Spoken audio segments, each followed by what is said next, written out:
Hello friends, welcome to my YouTube channel. तो दोस्तों, हमने रीड लेवल 1 और 2 का कोर्स स्टार्ट किया था, जिसमें कि हम हिंदी का एक टॉपिक संधि को पढ़ रहे थे। संधि में हम स्वर संधि के 5 प्रकारों के बारे में पढ़ चुके हैं और कल हमने शुरू की थी व्यंजन संधि, जिसमें कि हम 4 नियमों के बारे में पढ़ चुके हैं। तो आज हम व्यंजन संधि का 5वां नियम पढ़ेंगे। तो स्टार्ट करते हैं नियम को। Let's start.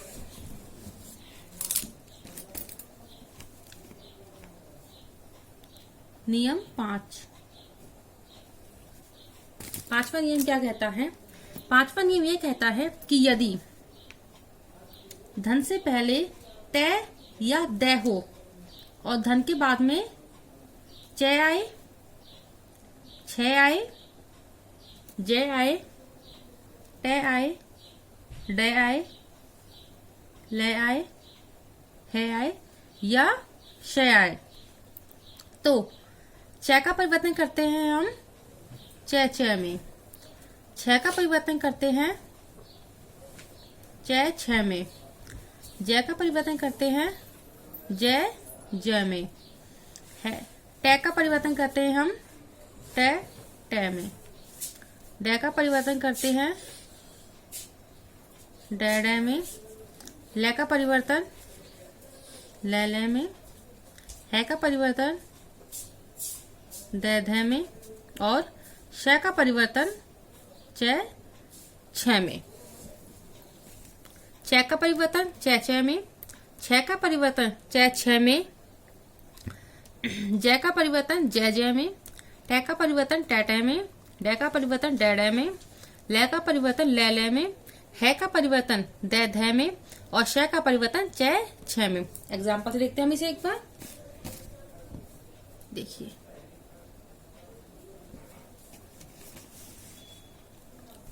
जैसे हमारा एग्जाम्पल है उत्त धन चारण। अब देखिए, प्लस से पहले क्या आ रहा है? तय आ रहा है और प्लस के बाद क्या है? चय। तो चय का परिवर्तन चय चय में, ये चय हो गया हमारा चय चय में, और तय हमारा हट जाएगा तो क्या बन गया हमारा? उच्चारण। और देखिए, उत्त धन छेद। प्लस से पहले तय आ रहा है, प्लस के बाद छह है, तो छह का परिवर्तन चय छह में, इसका परिवर्तन हो गया हमारे चय छह में। ये तय हमारा विलोप हो जाएगा तो क्या बन गया? उच्छेद। क्योंकि एक ही मात्रा है इसमें, तो एक ही मात्रा छह पर लग जाएगी, या बन गया उच्छेद। और देखिए, सत धन जन। प्लस से पहले तय है, प्लस के बाद जय है, जय का परिवर्तन जय जय में, और तय का विलोप हो गया तो क्या बन गया हमारा? ये सज्जन। और देखिए,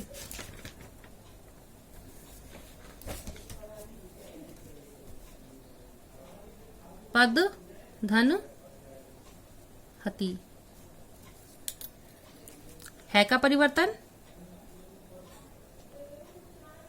दय धय में, तो क्या बन गया हमारा? ये, और दय का विलोप हो गया, क्या बन गया?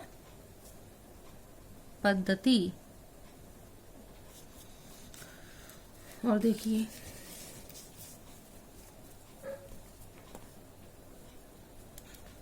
जगत धन जननी। जय का परिवर्तन जय जय में, क्या बन गया? जगत जननी। दोस्तों, इसमें इस जय का विलोप होकर इसके बाद ये जय और जय आया, ऐसा नहीं कि हमने इस जय को हेंटोन यहां लिख दिया है। और देखिए,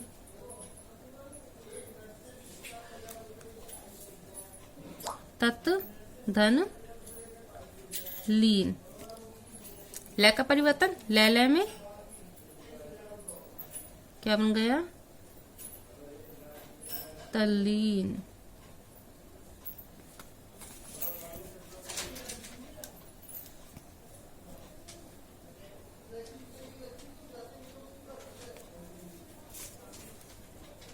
सत धन शासन। अब इस श का परिवर्तन च छ में, तो क्या बन गया? सच्छासन। और देखिए उत धन लेख। सेम तय का लोप और ले का ले, तो क्या बन गया हमारा ये? उल्लेख। तो दोस्तों आपको ये नियम समझ में आ गया होगा, और इसके बाकी नियम हम जब हम इसका रिवीजन करेंगे तब हम इसके और नियम को पढ़ेंगे। अब हम देखते हैं नियम 5।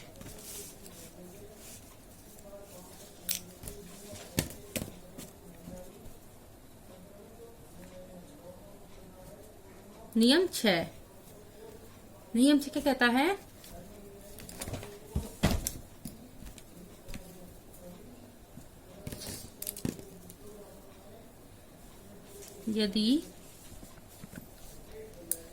यदि पहले शब्द के अंत में ई या उ स्वर हो तथा दूसरे शब्द मतलब कि धन के प्लस के बाद स आता हो, तो इस स का परिवर्तन श में हो जाता है। देखिए एग्जाम्पल एक बार, जैसे हमने एग्जाम्पल लिया, उदाहरण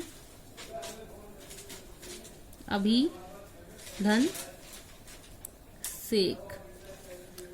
स का परिवर्तन श में हो गया, तो क्या बन गया है हमारा मिलकर? अभिषेक। और देखिए सु धन समा। स का परिवर्तन श में क्या बन गया? सुषमा। और देखिए नी धन संग, क्या बन गया? निशंग।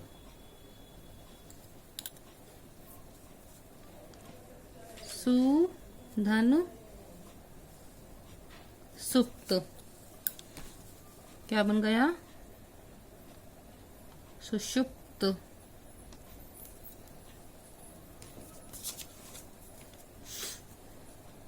वी धन सम, विषम। अनु धन संग।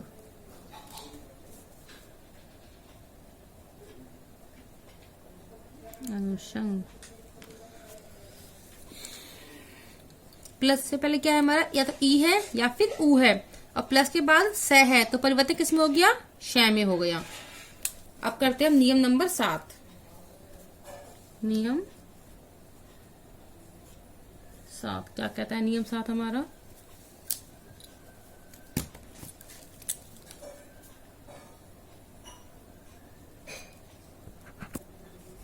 यदि तय वर्ग मतलब तय थ द ध न रे और श के बाद तय या थ व्यंजन आए, तो तय का परिवर्तन ट में और थ का परिवर्तन ठ में हो जाता है।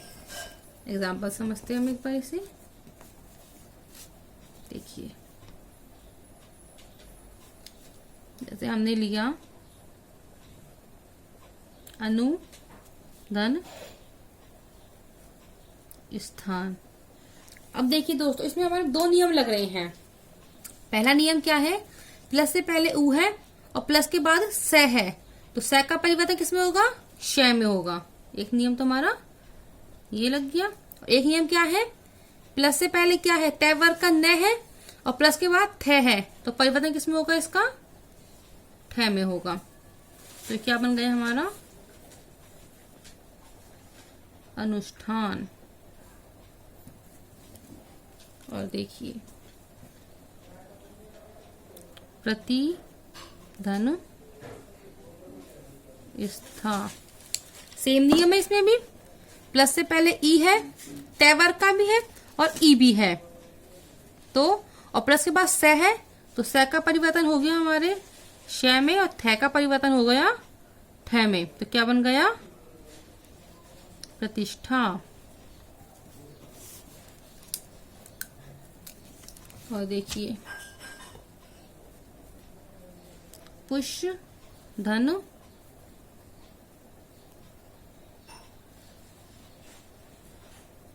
ती। प्लस से पहले श है, प्लस के बाद त है, तो त का परिवर्तन ट में क्या बन गया? पुष्टि। और देखिए युधि धन स्थिर। इसमें वही दो नियम लग रहे हैं, प्लस से पहले ध है त वर्ग का और प्लस से पहले ई भी है, तो क्या बन गया? स का परिवर्तन तो किसमें होगा? श में, और थ का परिवर्तन ठ में, क्या बन गया? युधिष्ठिर। युधि धन स्थिर बराबर युधिष्ठिर। और देखिए इसे क्या एग्जाम्पल तो और देखते हैं हम।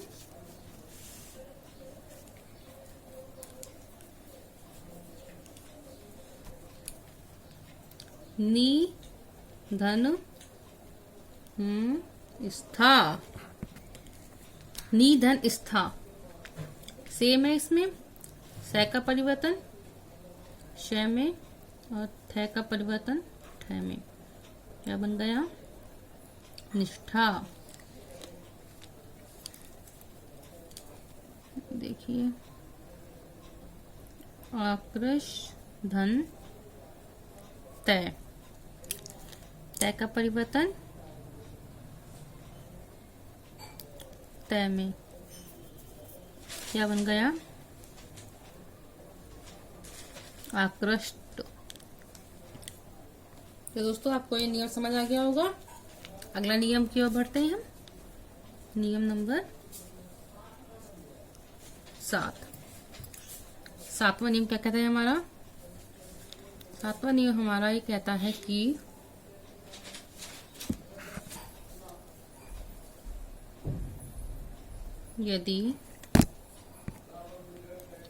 यदि सम उपसर्ग के बाद क्रय धातु से बने शब्द आए तो दंतीय स का आगमन हो जाता है और मैं का परिवर्तन अनुस्वार में हो जाता है। एग्जाम्पल समझते हैं इसे एक बार। देखिए जैसे सम धन कृत, प्लस से पहले सम आ रहा है और प्लस के बाद क्रय धातु का, क्रय धातु वाली मतलब कृत आ रहा है, तो क्या होता है कि दंत्य स का आगमन होगा और मैं का परिवर्तन अनुस्वार में, तो क्या बन जाएगा हमारा? सम धन कृत बराबर संस्कृत। और देखिए सम धन करण, क्या बन जाएगा? संस्करण।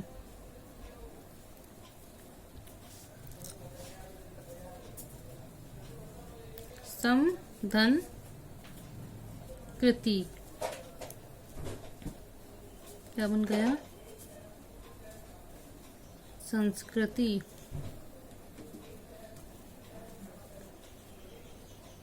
सम धन कार, क्या बन गया? संस्कार।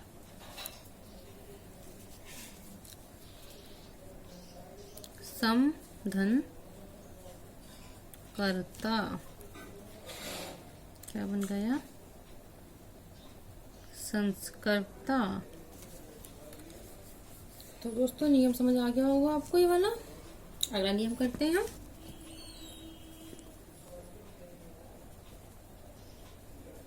नियम नंबर 8। नियम 8 क्या कहता है हमारा?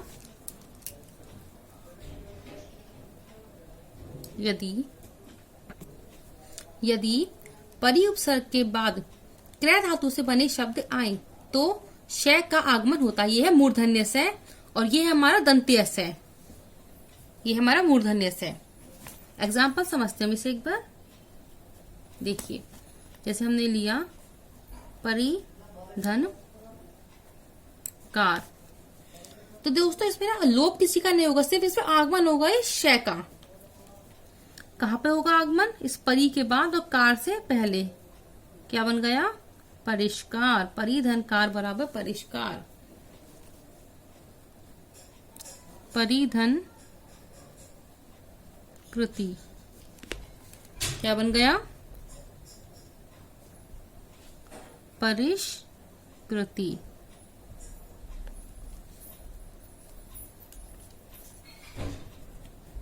परिधन करण क्या बन गया? परिष्करण। परिधन कर्ता क्या बन गया? परिष्कर्ता। तो दोस्तों आपको ये नियम इसका समझ में आ गया होगा। नियम 9 देखते हैं अब हम। नियम 9। नियम 9 क्या कहता है हमारा?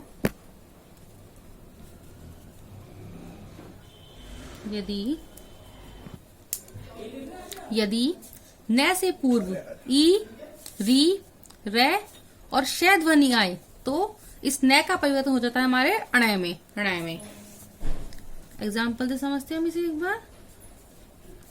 इसे देखिए, परी धन नाम, प्लस से पहले ई आ रहा है और प्लस के बाद न है, तो स्न का परिवर्तन हो गया अणा में, तो क्या बन गया?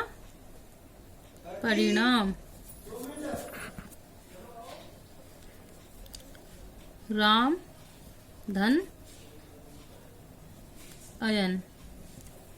अब दोस्तों देखिए, ए इसमें ना हम दीर्घ संधि भी कह सकते हैं और हम व्यंजन संधि भी कह सकते हैं।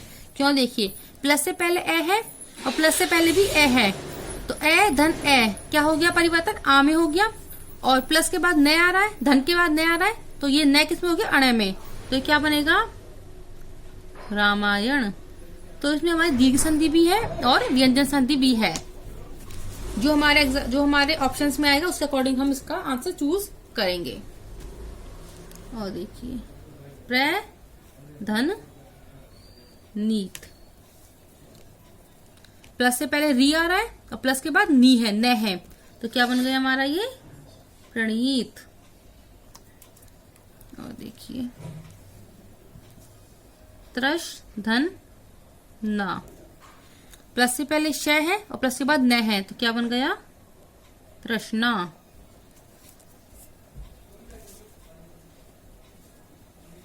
विष धन नु क्या बन गया? विष्णु। प्र धन मान क्या बन गया हमारा? ये प्रमाण। तो दोस्तों आपको ये नियम भी समझ आ गया होगा।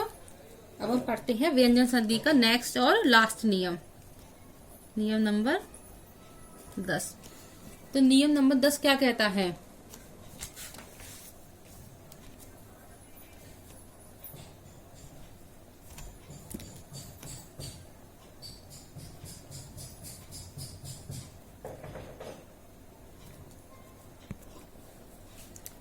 संस्कृत के कुछ शब्दों के अंत में यदि न आता है तो संधि करते समय इस न का लोप हो जाता है। शब्द कौन से हैं? जैसे कि आत्मन। अगर हमारे प्लस से पहले आत्मन है तो इस न का क्या हो जाएगा? लोप हो जाएगा। पक्षिन है तो न का लोप हो जाएगा, राजन में न का लोप हो जाएगा, हस्तिन में न का, और युवन में भी न का लोप हो जाएगा। एग्जाम्पल देखिए आप एक बार।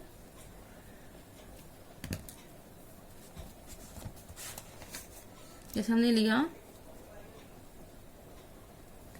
पक्षिन धन राज, तो संधि क्या होगी इसकी?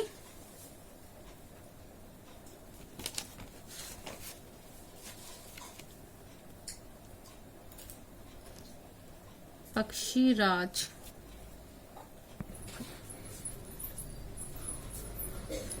राजन धन ऋषि। रे का क्या हो गया, लोप हो गया, तो क्या बन गया, राजर्षि। और देखिए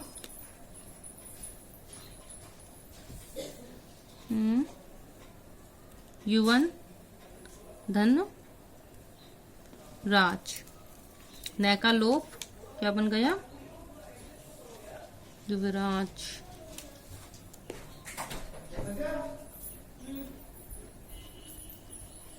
हस्तिन धन दंत। नय का लोप, हस्ती दंत। तो दोस्तों आपको व्यंजन संधि के सारे नियम अच्छे से समझ में आ गए होंगे। एक बार का रिवीजन कर लेते हैं हम। हमने पढ़ा था नियम नंबर 6 से। नियम 6 कहता है, नियम नंबर 5 से, सॉरी, नियम नंबर 5, यदि तय या दय के बाद चय आता है तो परिवर्तन होगा चय चय में। छय आता है तो चय छय में। जय आता है जय जय में। टय आता है टय टय में। डय आता है डय डय में। लय आता है लय लय में। है आता है दय धय में। और शय आता है तो चय छय में। जैसे कि उत्धन चारण, तो क्या बन गया हमारा, उच्चारण। इस तय का तो क्या हो गया, लोप हो गया, और इसी जगह आ गया हमारा चय उच्चारण। उत्धन छेद बराबर उच्छेद। सत धन जन बराबर सज्जन। पद धन हति बराबर पद्धति। ऐसे और एग्जाम्पल्स हैं। नियम 6, यदि प्लस से पहले, मतलब पहले शब्द के अंत में ई या उ स्वर हो तथा दूसरे शब्द के प्रारंभ में स आता हो तो स का परिवर्तन श में हो जाता है, दंतीय स में। मूर्धन्य, मूर्धन्य श में। अभिधन सेक बराबर अभिषेक। सुधन समा बराबर सुषमा। निधन संग बराबर निशंग। सुधन सुप्त बराबर सुषुप्त। विधन सम बराबर विषम। अनुधन संग बराबर अनुषंग। अगला नियम क्या है हमारा, यदि तय वर्ग तय, थ, द, ध और न, र और श के बाद तय या थ व्यंजन आए तो तय का परिवर्तन ट में और थ का परिवर्तन ठ में हो जाता है। जैसे अनुधन स्थान। तो दोस्तों देखिए इसमें दो नियम लग रहे हैं हमारे। प्लस से पहले उ भी आ रहा है और प्लस के बाद श है, तो श का परिवर्तन श में और थ का परिवर्तन ठ में। तो क्या बन गया, अनुधन स्थान बराबर अनुष्ठान। प्रतिधन स्था बराबर प्रतिष्ठा। पुष्धन टी बराबर पुष्टि, पुष्टि। युधिधन स्ते बराबर युधिष्ठिर।